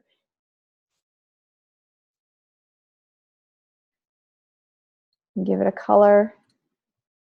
I'm going to stick with white. And I'm going to do a color dodge, or I'm sorry, an overlay blending mode so it matches the other one. There we go. So that's kind of how I came up with that effect. Your job for this assignment is to create a wallpaper design. It can be anything. You could even take out the shape. Whoops. Take out the shape and the date. And this could be a background, a wallpaper background. And we only had 3 steps in this whole process. So it can, like I said, it can be as simple or as complex as you want. This would even count if you had a blue square. Let's see. Grab this right here. You had a blue square and you just wanted to add some shapes to it, that would even count for this assignment. So like I said, it doesn't have to be very complex. It just has to look like you put some time and effort into it. But I really just want you to be able to explore what you're doing, explore effects, explore options. There we go. And by holding down Alt Option on your keyboard, you notice your mouse changes to black and white. You have a double mouse. That means it will let you copy. By clicking and dragging, it'll let you copy elements of design like this.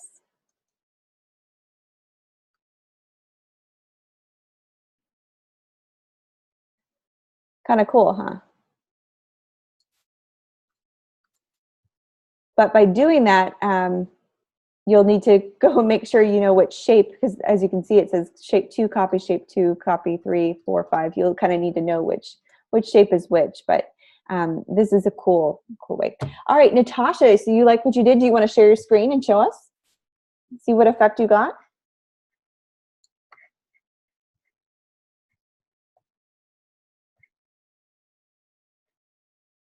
Ooh, I like that. So let's see what you did. Okay, so you put something over it. Did you add a mode on that one? Or change the opacity? How did you get that? Okay, so you duplicated your layer. Used a mixer brush. I like that. Oh, you used distort and added some noise. I like that. Very, very cool. Very nice. So yeah, I mean, it's kind of neat to see the different effects you can get just by experimenting with different effects or different tools. I mean, you can get a completely different look than what I did. So I love it. Good job. Great job. Anyone else want to share what they've done? Anyone stuck?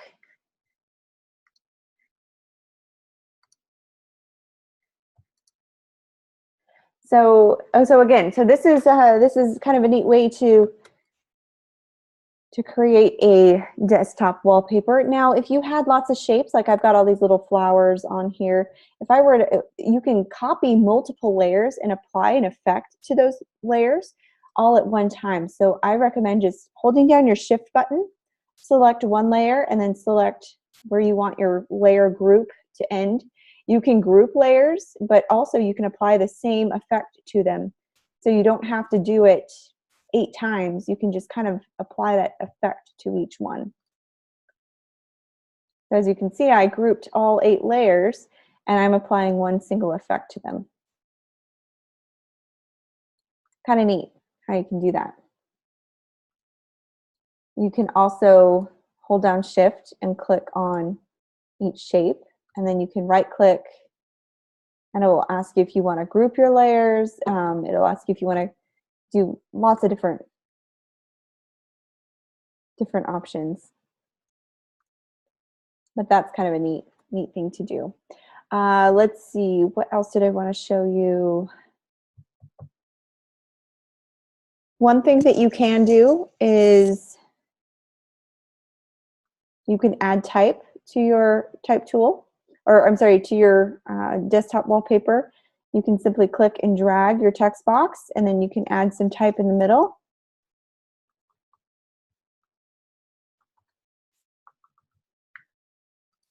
That's kind of neat. You can change your font by going up at the top. If you need to make a change to your type, just make sure that your layer is selected and hover your type tool over it. And that will allow you to make whatever changes. You can click and highlight. Kind of operates the same way as you're used to, like in Word, except you have to actually have a box. If you want to delete that layer, just hit the trash can and it will delete it for you. All right, let's try doing, does anyone have questions at all?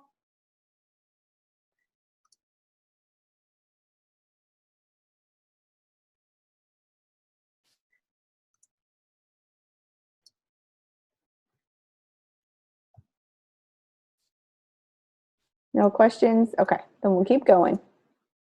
All right, so I'm going to hide this layer. I'm going to kind of bring this one back.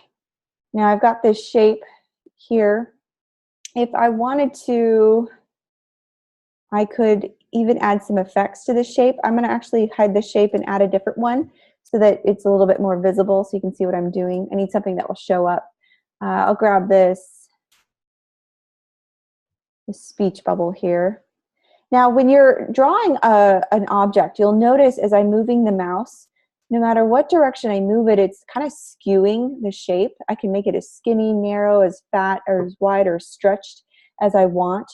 But when you hold down the Shift button, it constrains the proportions so that you're able to draw a proportionate object. So whenever you're using a shape, whether it's a heart or circle or square, you definitely want to make sure you hold down the Shift button as you click and drag so that you constrain the proportions and you don't skew your object. That's very important because we want to make sure everything remains proportionate.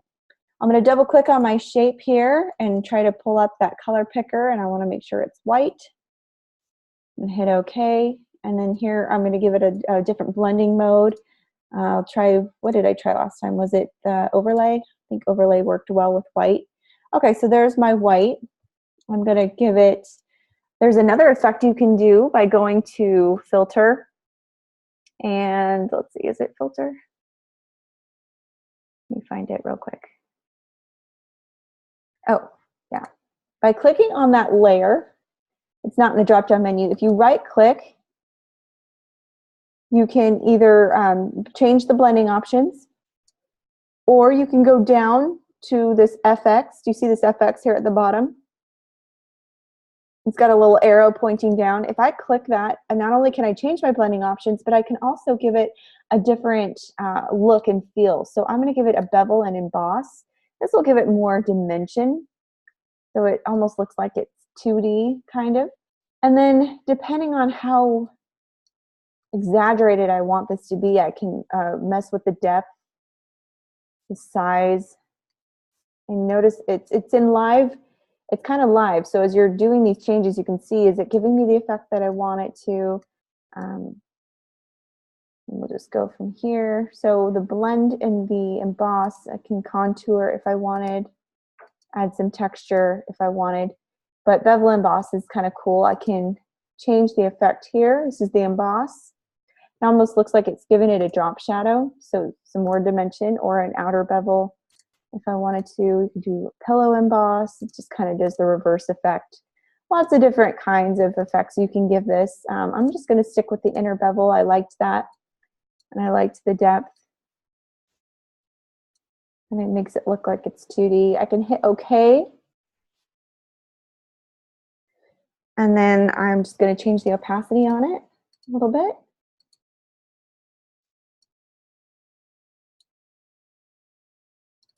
There you go. And I can even change the color if I wanted. By changing the color, it gives me a really cool transparent effect like that. So that's another thing that you can do, is add some effects, and that effects is just FX here at the bottom. You can give it a color overlay, gradient overlay, lots of cool different effects that you just make sure that particular box is checked. You can adjust transparency. And that's kind of fun. There's something else you can do called creating a gradient, and I'll show you how to do that real quick. I'm going to go ahead and hide this layer.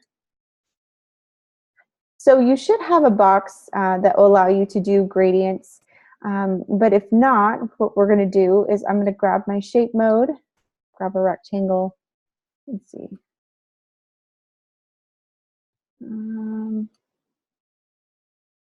Where is it hidden? That's okay. All right, I'll just grab my box here.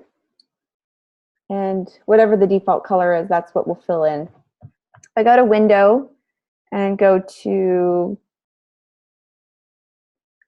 let's see, Color,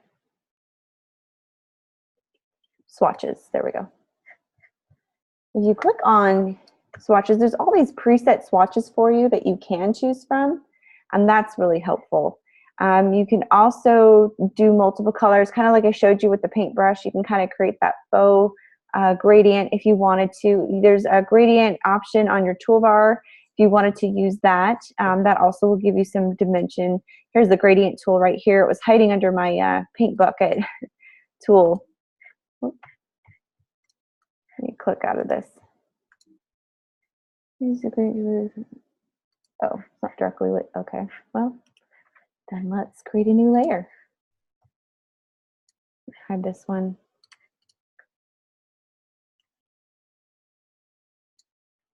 All right, so by clicking and dragging, it now creates a gradient layer. I can adjust that gradient layer by double clicking it, and I can go into here and I can either change the opacity, or I can go into my color picker. This will allow me to change the colors. Hit OK. I can go in and change whatever color I want. But by clicking and dragging to a different direction, it changes the direction of that gradient. So that's kind of cool. Are there any questions?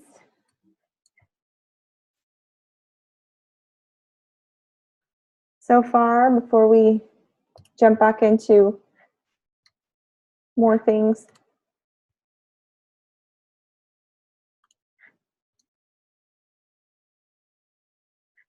All right. Okay, so that's how to do the assignment. That's how to kind of use the basic tools on the toolbar. Let's see what else we're going to need to know. Toolbar basics, some other things that you'll need to know are just kind of, if you wanted to use the eraser tool, the eraser tool is kind of neat. It is a destructive tool, but if you click on, I guess it's your spot healing or healing brush, you'll be able to find similar tools that do photo editing or manipulation. But with the eraser tool, there's a background eraser tool, a magic eraser tool, and just an eraser tool. And you'll hit OK, and this will allow you to kind of erase portions of your image or your object. So that's kind of interesting. You can change the size of your eraser by going up to the top left here and adjusting size. You can adjust hardness, or you can select a particular brush if you wanted to. And in this case, you can kind of get a different effect. Kind of interesting. So that's the eraser tool. We talked about the gradient tool. You can use this to make a gradient of colors. Gradation doesn't appear to be a word, but it does make sense anyways. It creates a blending of your foreground color and your background color. So when you click and drag it like a gradient. So for instance, if I double click and I make this green, and I've got green and blue here, okay, then I click on my gradient. Let me pull up my layers. It's giving me trouble. Hold on. Where's my layers panel? There we go. Okay. So go to my rectangle, grab my gradient, do a new layer. That way it's easier. I'll hide this. Okay. So I've got green and blue in my foreground and my background, and now it's creating a blend of those two. So if I change one color, like yellow, and I click and drag, now it's yellow and blue. And click want yellow and green. Now I can change the direction of the gradient and also the blending of the gradient depending on what colors I'm using. So that's kind of a fun effect to do. That's how you use the gradient tool. Oh yeah, I wanted to show you too on this particular, let's see, on this particular assignment, I can go to my background layer and I can click on my blur tool. So if I go to filter, blur, let's go to blur gallery and click on iris blur. And this allows me to kind of blur out the edges and keep focus on the center. So depending on how drastic I want that effect, I can kind of move this out a little bit. And depending on the shape. If I don't want it all to look polygon, I can kind of bring this shape in a little bit. There we go. And I'll hit OK or apply. Don't forget to save your work, and that will give me my effect. So you can kind of see how the exterior was blurred out, but the center is still in focus. That's kind of a neat way to do things. All right, so say you're done with this assignment. You're ready to upload it. You're going to go to File at the top of your menu, click on Export. Let's see. We want to do it as a JPEG, so let's do, yeah, Save for Web. So we'll go to Export, Save for Web. It's kind of slow going. This will be fine. You can change it to low, medium, high, whatever you want it to do. I don't need it very high, but you can keep it as is. That's fine.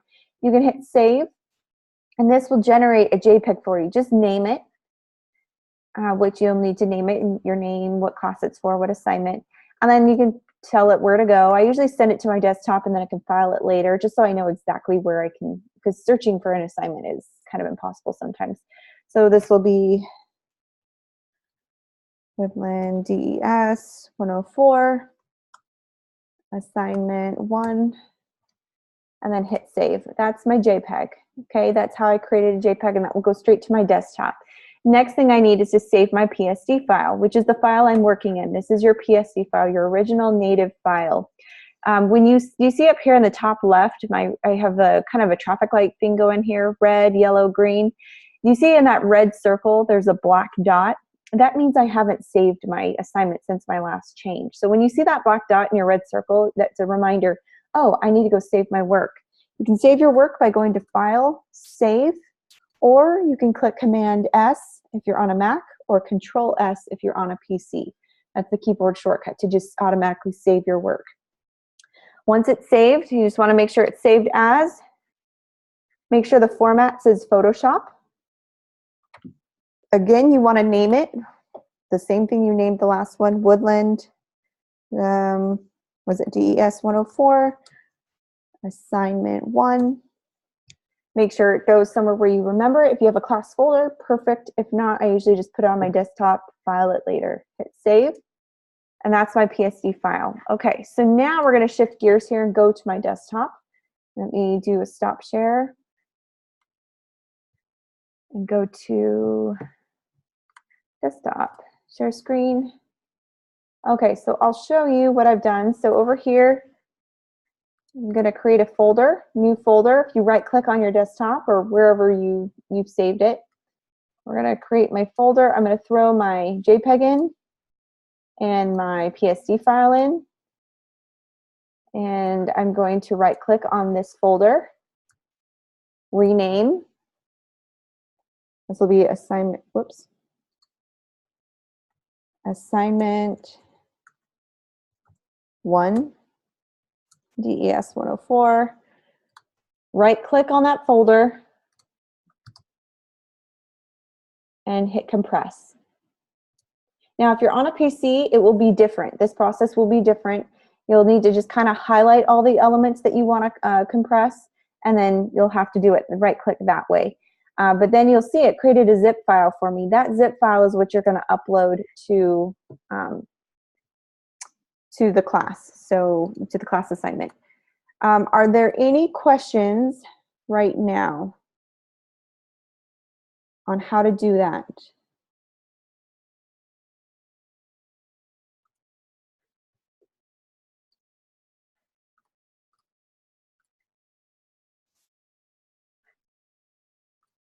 Okay, if there's no questions, we're going to go ahead and just go through a few more slides.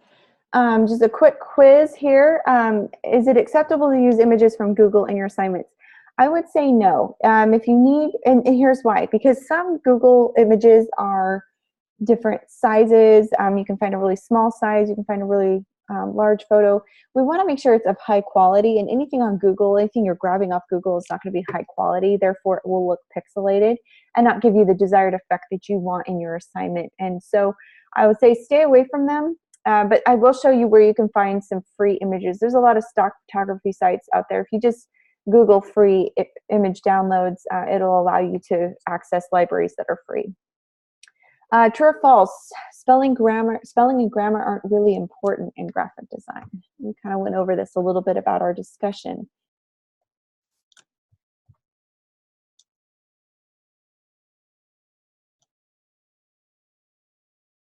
Yeah, this is false. It does matter, especially in your discussion. You get graded on your grammar, your spelling. So just be sure you proofread and kind of take it seriously. Don't be too informal in your responses. We are a class after all, and we're responding to peers. Practice like you're responding to a client or to your instructor. We all kind of want to maintain that level of professionalism for sure. Where can you get free stock images for your assignments? There's a lot of them out there. Here's one website, pexels.com. will have a good library of images. They're usually royalty free and they're no cost. So if you want to grab a particular image and use that in your assignment, you are more than welcome to. I do recommend steering clear of using full pictures as your background. I really want to see you use the tools that we went over. So try to do that. Should you ever increase the size of a raster object or photo? We didn't really go over this a little bit, but I would say no. Don't increase the size of your raster. We'll go over raster versus vector later. Basically, vector, you can resize as small or as large as you want. You can blow it up to a huge scale, and it will never affect the quality. When you have a raster image, it's pixelated, just like in our quiz question for our assessment 1. You'll see those little squares that make up images, and those are called pixels. That is a raster image. Raster image does lose its true quality once you blow it up and zoom in too close. So it's probably not a good idea to increase that size. Yeah, raster, not pastor. It does rhyme.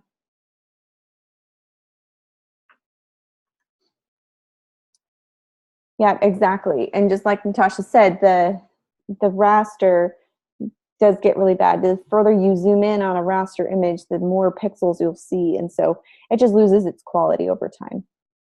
As long as your design is good, it doesn't matter if it's blurry or pixelated. What do you think, guys?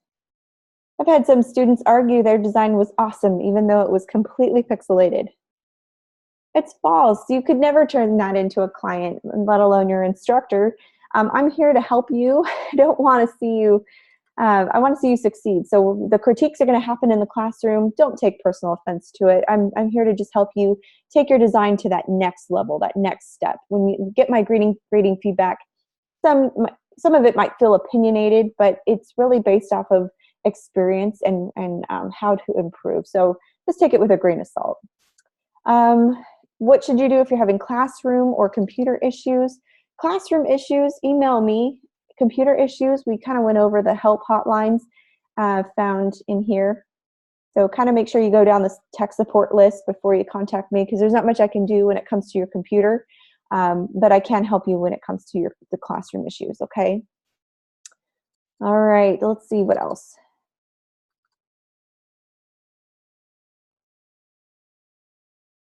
Here is where you should call if you have software issues, and not software as in I can't set up I can't get the code to download my CC. Software issues if it's malfunctioning on you, or if things are not displaying correctly, or if you're having actual issues with Photoshop. This is who you'll call, just so you know. And what should you do if you're having personal issues that are preventing you from doing your best in class? What do you think, guys?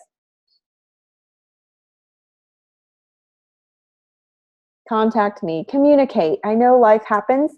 I'm in the middle of it myself, so we just kind of need to work together. But the best way to succeed, even if you're going to fall behind a little bit, is to communicate with me, because I can work better with you if I have the ability to provide you options. If you email me eve of the deadline, the weekend of the deadline, there's not a lot I can do to help. So remember, just keep in constant contact with me and we'll work together. What should you do if you need one-on-one assistance with your assignments? What do you think?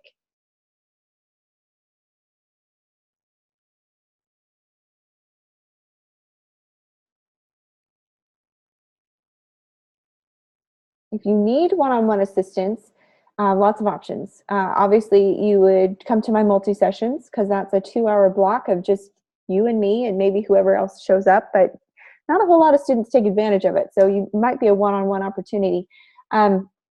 Come to class with your questions. I would love to answer them before lecture.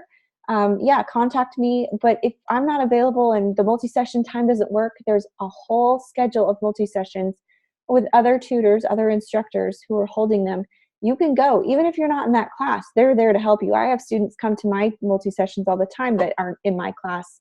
They're in some different class, but I'm able to help them with their software needs and their assignment needs.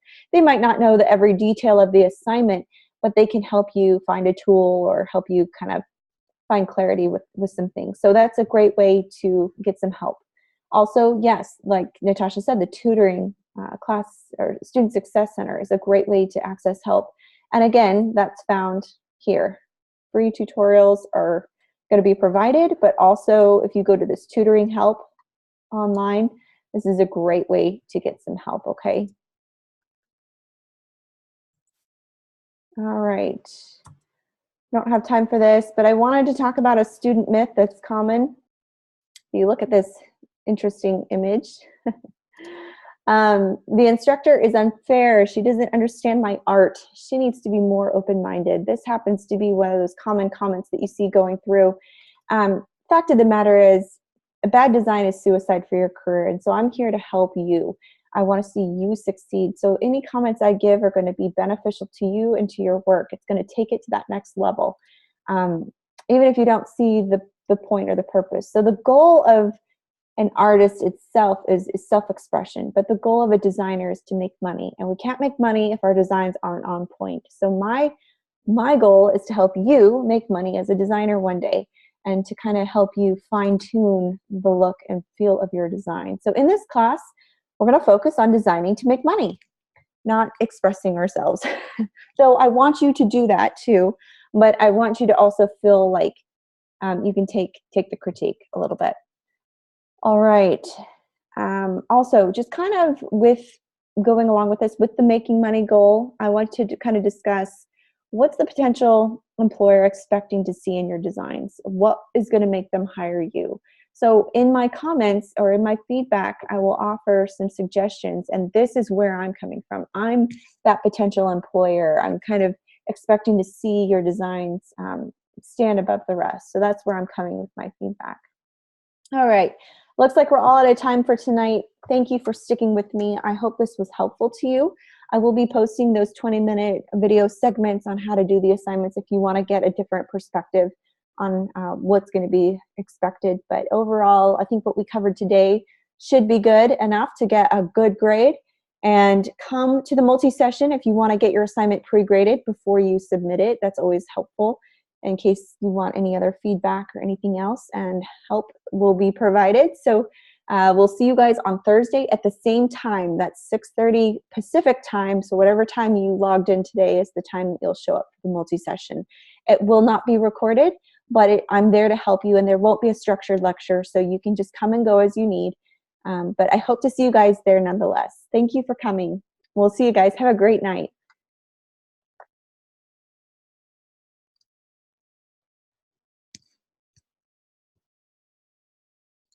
Did you guys have any questions before we end? We good?